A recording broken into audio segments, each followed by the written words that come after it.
Reverendo Padre Rogério, Diácono Daniel, queridos seminaristas, acólitos, coroinhas, queridos irmãos e irmãs, queridas crianças, os que nos acompanham pelas redes sociais, louvado seja nosso Senhor Jesus Cristo.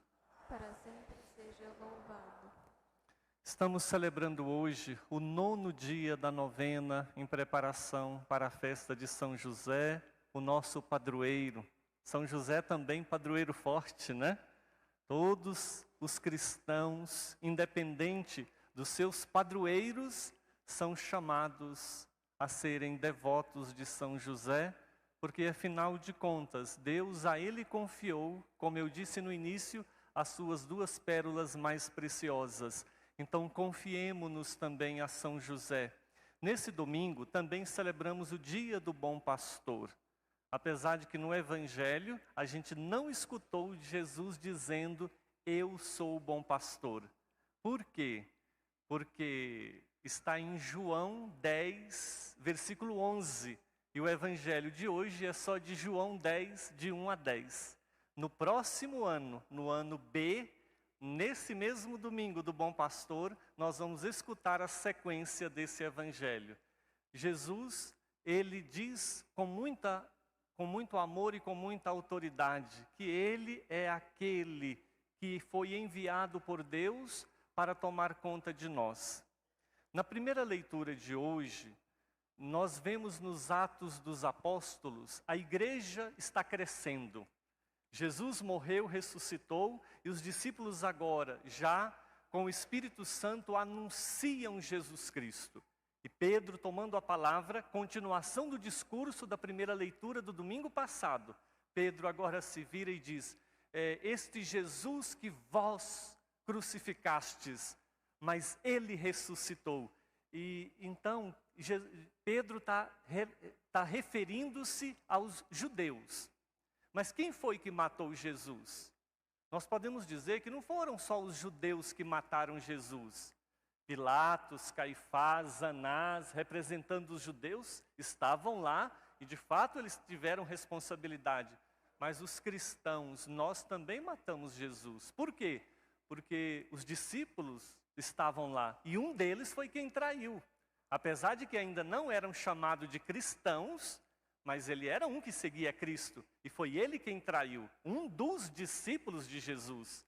E também os pagãos, porque Pilatos era pagão, então os pagãos, os judeus e os cristãos também mataram Jesus, mas Pedro está se referindo somente aos judeus. E quando Pedro falou que eles mataram a Jesus, a quem Deus o ressuscitou, eles ficaram com os corações deles doendo, condoídos, ou seja, eles sentiram compunção interior, ou seja, meu Deus, como fomos capazes de fazer isso? Como fomos capazes de cometer tal ato? E eles perguntam a Pedro, o que devemos fazer? E aí Pedro diz para eles, convertei-vos. Devereis converter-vos e aceitar Jesus como seu Senhor e Salvador. Pedro anuncia a eles o querigma. Irmãos, nós temos que crescer na santidade. E a conversão é isso, é crescer na santidade. Uma pergunta simples. Você que é casado, marido, hoje você é um melhor marido do que quando você se casou? Esposa, você hoje é uma melhor esposa do que quando você se casou? Isso eu posso dizer para mim, para o Padre Rogério, para cada um de nós. A cada dia nós estamos nos tornando pessoas melhores? A conversão é justamente isso. Cada um de nós temos responsabilidade de crescer na santidade. Então eu estou crescendo na santidade. Pedro diz, convertei-vos. E o converter é crescer na santidade. Olhar para a sua própria vida e pedir a Deus, Senhor, dai-me a capacidade de sentir dor pelos pecados que eu cometo. A pior coisa é quando a gente comete pecado e nem se importa mais.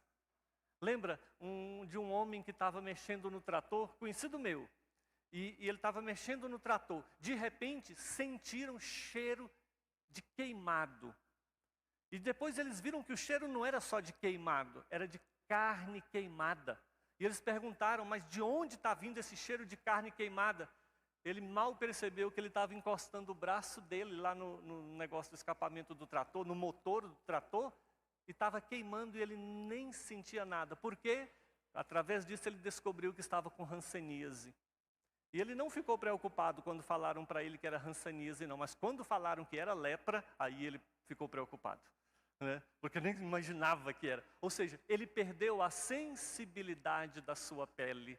Ele perdeu a sensibilidade da sua carne.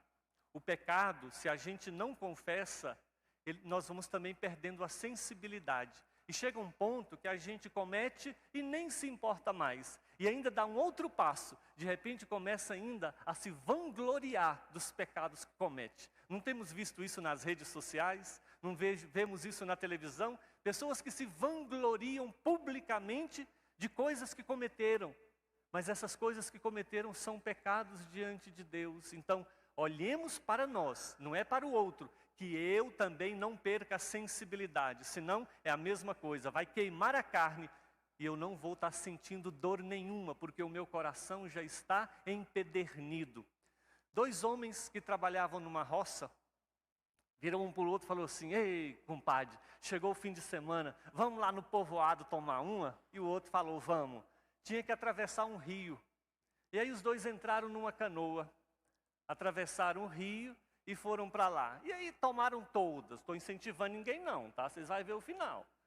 E aí tal. E aí quando voltou de madrugada, um escorando no outro, né? E aquela algazarra toda, entrou no barco e falou, compadre, vamos remar, vamos remar. E aí começaram a remar, remar. E um olhou para o outro e falou, mas compadre, parece que a gente não está saindo do lugar, então rema com mais força. E os 2 remando, remando. E bêbado que nem uma cabaça, como diz, né?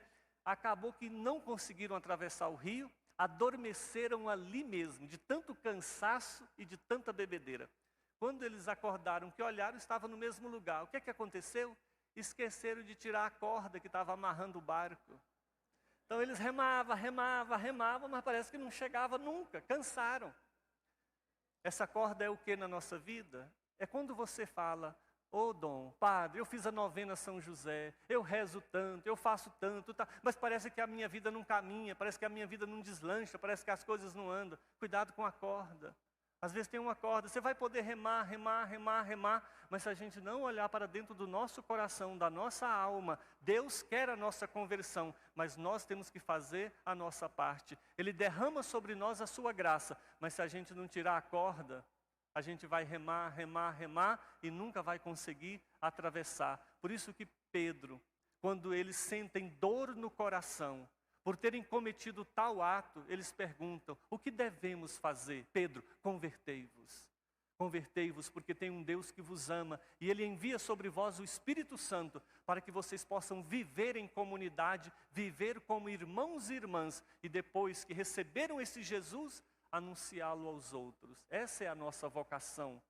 Na segunda leitura, Pedro de novo. Veja que nos Atos dos Apóstolos, primeira leitura é Pedro, segunda leitura, carta de Pedro. E Pedro está falando assim, se suportardes com paciência os sofrimentos da sua vida, se não se encolerizar, permanecer na perseverança a Jesus, vocês receberão a glória. Pedro nos convida a paciência em Deus, esperar em Deus. Você é uma pessoa paciente ou impaciente? Tá bom, nem responde. Mas a paciência é uma virtude. E nós temos que cuidar de ser paciente. Mas aí tem gente que fala assim, Dom, como é que eu vou ser paciente? Tem muita gente aí fazendo coisa errada e está se dando bem. E eu que só faço coisa certa, estou me dando mal. Né? Então, ou seja, é verdade. Tem gente que só faz o mal e está se dando bem. Tem gente que faz o bem e está se dando mal. Às vezes acontece isso. Mas Pedro diz, persevera na paciência, porque a seu tempo a verdade vem. Já ouviu aquele ditado que fala assim, você pode enganar poucas pessoas por muito tempo. E você pode enganar muitas pessoas por pouco tempo. Mas você nunca vai enganar todo mundo por todo tempo. Já viu essa frase? Então, às vezes, diante dos homens, a gente pode enganar. Mas diante de Deus não, um dia chega diante de Deus, um dia vai chegar diante dele. Por isso que Pedro diz, persevera na paciência. Mesmo fazendo bem, se dando mal, não comece a fazer o mal para poder se dar bem, porque depois você vai se arrepender e às vezes pode ser tarde demais. Então continua perseverando, tenha paciência com seu marido, tenha paciência com a sua esposa, tenha paciência com os seus filhos, tenhamos mais paciência, tolerância uns com os outros, né? Às vezes o outro não pode fazer uma coisinha que já está dando um pedala Robinho nele, ou gritando, esbravejando. Então, ixi, agora não pode falar Robinho, mas está lascado também, oh meu Deus do céu. Então, de tal maneira que nós precisamos também perceber, nessa perseverança nossa, quando a gente faz algo que irrita a esposa, procure não fazer mais isso. Quando você faz algo que irrita o seu marido, ou que irrita os seus pais, se dê conta disso. Já ouviu falar? Tem loja aí que vende desconfiômetro. Então, ou seja, compra um desconfiômetro para perceber quando aquilo que você faz não está fazendo você crescer com o outro, crescer na paciência, ajudar o outro também a ser melhor. E a gente olha José, tanto na dimensão de crescer na santidade, como ele cresceu. Ele começou querendo rejeitar Maria, mas uma vez que ele teve a visão do anjo, José nunca mais voltou atrás e nunca mais questionou. Porque agora ele sabia. Então, ou seja, uma decisão que é para toda a vida. A paciência que José teve de seguir a sua vocação, de fugir para lá, correr para cá, e ele caminhou pacientemente, e ele é o patrono da boa morte, não é? Porque teve ao seu lado Jesus e Maria. O que mais podemos desejar na hora da nossa morte do que Jesus e Maria? No Evangelho, Jesus hoje fala, eu sou a porta. O pastor entra pela porta, ele fala às ovelhas e as ovelhas o escutam. O ladrão, o mercenário que não é pastor, que se veste de cordeiro, mas nas contas é um lobo, ele não entra pela porta, ele pula, né? Ele não entra pela porta. Vocês viram que tem um personagem nessa parábola de Jesus, um personagem que é bom e um personagem que é mau. Perceberam isso, né? E quem é esse bom pastor? É Jesus. Né? Jesus é esse bom pastor, porque ele veio para dar a sua vida por nós, e ele deu a sua vida. Quem são os maus pastores? Os maus pastores são aqueles que vêm como se fosse Jesus, mas eles estão procurando conveniências pessoais. Eles querem vantagens pessoais. Eles não querem doar ou dar a vida pelo seu rebanho, mas ele quer que esse rebanho que ele tem dê a vida para ele ganhar as coisas. Então ele quer vantagens, ele está à frente para ter vantagens. Geralmente esses mercenários, eles são agressivos e polêmicos. Eles querem tirar os católicos da igreja, eles querem tirar o fiel da sua igreja, e eles começam a atacar. Ao invés de anunciar uma doutrina, começam a atacar o que nós acreditamos. Ataca Maria, ataca a nossa devoção. Nessas coisas a gente percebe claramente quem é pastor e quem é mercenário. Esses tempos eu estava olhando o jornal, não sei se vocês viram, tinha uma igreja à venda. Olha o empresário. Se você quiser comprar uma igreja, e outra, uma igreja com 80 fiéis. Então uma igreja com 80 fiéis. Ou seja, está lá. Algum interessado, estava o telefone lá para entrar em contato. Isso aqui é um exemplo clássico de mercenário. Ou seja, eu quero vantagens. E uma vez que não está me dando vantagens, eu vou embora para outro lugar. Para ser pastor, nós temos que ter os mesmos sentimentos de Jesus. Que é o quê? Dar a vida. Então, nós não estamos aqui, o pastor não está aqui para enriquecer. Então, nós olhamos todos aqueles que buscam uma igreja, para liderar uma igreja, para poder se enriquecer e ter vantagens, são mercenários. Então eu não acuso ninguém, não aponto para ninguém, mas eu digo que todos aqueles que são pastores devem ter os mesmos sentimentos de Cristo, que é dar a vida e não tirar a vida, nunca explorar o outro. Vamos para o lado do político. Um político que é pastor e um político que é mercenário. Um político que é pastor, ele começa a campanha dele, e ele ajuda o máximo de pessoas que ele pode. E atende o máximo de pedido que ele pode. E aí, por quê? Porque tem a reeleição. E depois do segundo mandato não tem mais reeleição. Se ele é um bom pastor, ele continua atendendo o máximo de pedido que ele pode. E continua servindo do mesmo jeito, sem diminuir, sem tirar e nem pôr. Às vezes até pôr mais. Mas o mercenário quando é para a campanha, promete mundos e fundos. No primeiro mandato, mas faz uma beleza, atende todo mundo que pode, e isso e aquilo, e as comunidades. Mas quando ele se elege para o segundo mandato, a partir daí você vê quem é o político. Já o que pode negar, nega. Já não está mais ali presente. Por quê? Porque eu não posso mais me reeleger. Então eu não tenho mais vantagens em te servir, porque eu não posso reeleger agora. Só que ele esquece do amanhã. Ele esquece depois. Então a gente vai olhando com muita clareza na nossa comunidade. As lideranças, todos nós, papai, mamãe, os sacerdotes, os professores, todas as lideranças têm um quê de pastor. Porque ele tem liderança sobre pessoas. E ali a gente vê aquele que nos serve para nos conduzir e aquele que nos serve, mas na verdade só está sendo servido e coloca todo mundo ao seu serviço e para o seu bem-estar. O Papa Francisco escreveu a 60ª mensagem para o Dia Mundial de Oração pelas Vocações Sacerdotais e Religiosas. E eu gosto de falar de vocações sacerdotais e religiosas masculinas e femininas, porque nós estamos precisando muito de vocações femininas para os conventos. E precisamos falar disso. E ele diz assim, na mensagem dele, ele fez questão de que nós falássemos, que a mensagem dele, se alguém quiser na internet tem, né, a mensagem do Papa Francisco para o Dia Mundial das Vocações. Ele usou o nosso texto base do ano vocacional aqui no Brasil para essa mensagem. Pode olhar lá, o nosso texto base está quase que impregnado na mensagem.